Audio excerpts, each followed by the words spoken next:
Ibrahim était un homme d'une cinquantaine d'années, au visage marqué par les années de labeur. Dans sa jeunesse, il rêvait de devenir ingénieur, de dessiner des ponts majestueux pour relier les villes et marquer son pays de son empreinte. Mais la vie lui avait tendu une autre route. À 22 ans, son père était tombé gravement malade, et en tant qu'aîné de la famille, il avait dû abandonner ses études pour nourrir sa mère et ses frères. Il devint chauffeur de taxi le jour, vigile la nuit, dormant à peine 4 heures par jour.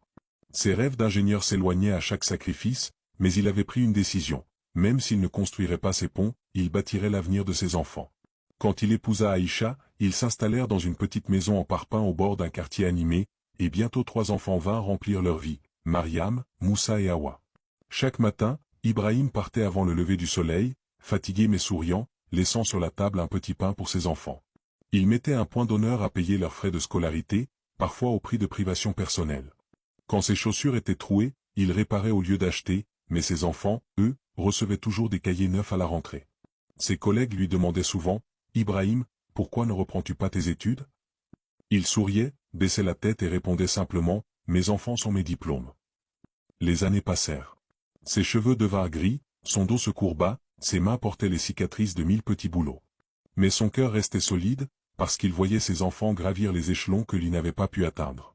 Le grand jour arriva quand Moussa, son fils aîné, revint de l'université vêtu de sa toge de diplômé en génie civil. Devant toute la famille réunie, il remit fièrement à son père les plans d'un pont sur lequel il allait travailler. Les larmes jaillirent des yeux d'Ibrahim. Ses enfants avaient non seulement compris ses sacrifices, mais ils venaient de réaliser pour lui le rêve qu'il avait enterré. Ce jour-là, Ibrahim sut que ces ponts existaient bel et bien, non pas dans la pierre et l'acier, mais dans la réussite de ses enfants. Abonne-toi et like si toi aussi tu crois qu'un parent bâtit des rêves plus grands encore à travers ses enfants.